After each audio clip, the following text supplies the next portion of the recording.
कमी काळात जास्त पैसे कमवायच्या लालसेने गुंतवणूकदार अनेक योजनांकडे आकर्षित होतात आणि तिथेच गणित फसतं। गुंतवणूक घोटाळे ही एक मोठी समस्या आहे। लोकांना अनेकदा मोठ्या नफ्याचं आश्वासन दिलं जातं। उदाहरण द्यायचं झालं तर 1 रुपयाच्या बदल्यात लाख रुपये मिळतील हे ऐकतानाच आश्चर्यकारक वाटतं, बरोबर ना? पण हीच तर फसवण्याची एक युक्ती आहे। मग अशा योजना ओळखायच्या कशा? चला जाणून घेऊया या व्हिडिओच्या माध्यमातून। जास्त दराने परतावा।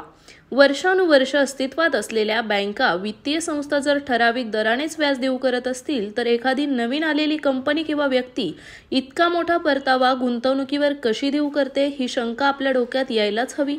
ही असेल धोक्याची पहिली घंटा। इतरांपेक्षा जर कोणी खूप जास्त इन्व्हेस्टमेंट रिटर्न द्यायचं सांगत असेल तर सावध व्हा।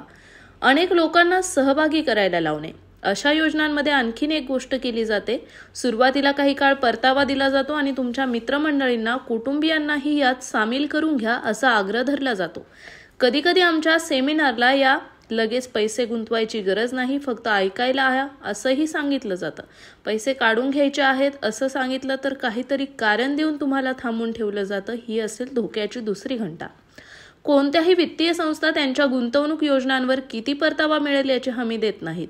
इन्व्हेस्टमेंट रिटर्न्स हे शेअर बाजार, नियमावली आणि इतर गोष्टींवर अवलंबून असतील हे कायमच सांगितलं जातं। त्यामुळे तुम्हाला इतके टक्के रिटर्न देतो असं छातीठोकपणे कोणी सांगायला लागलं तर सावध व्हा।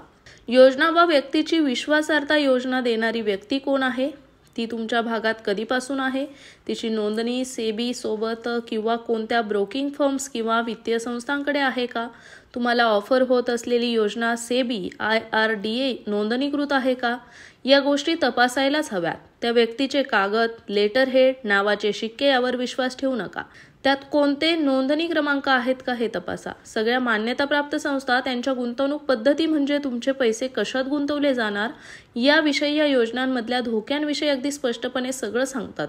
तुम्हाला ऑफर देत असलेली व्यक्ती गुंतवणूक पद्धत आणि त्यातले धोके सांगते का हे नक्की बघा। फसवणूक झाल्यास तक्रार करा। आपल्याला कोणीतरी लुबाडलं हे सांगणं लाजिरवाणं असतं आणि म्हणून ते कोणाला सांगितलं जात नाही आणि परिणामी इतर लोकही त्याच योजनेला बळी पडतात। त्यामुळे तुम्हाला जर कोणी फसवलं असेल तर त्याची रीतसर तक्रार दाखल करा, जेणेकरून ही व्यक्ती इतरांना त्याच मार्गाने फसवू शकणार नाही।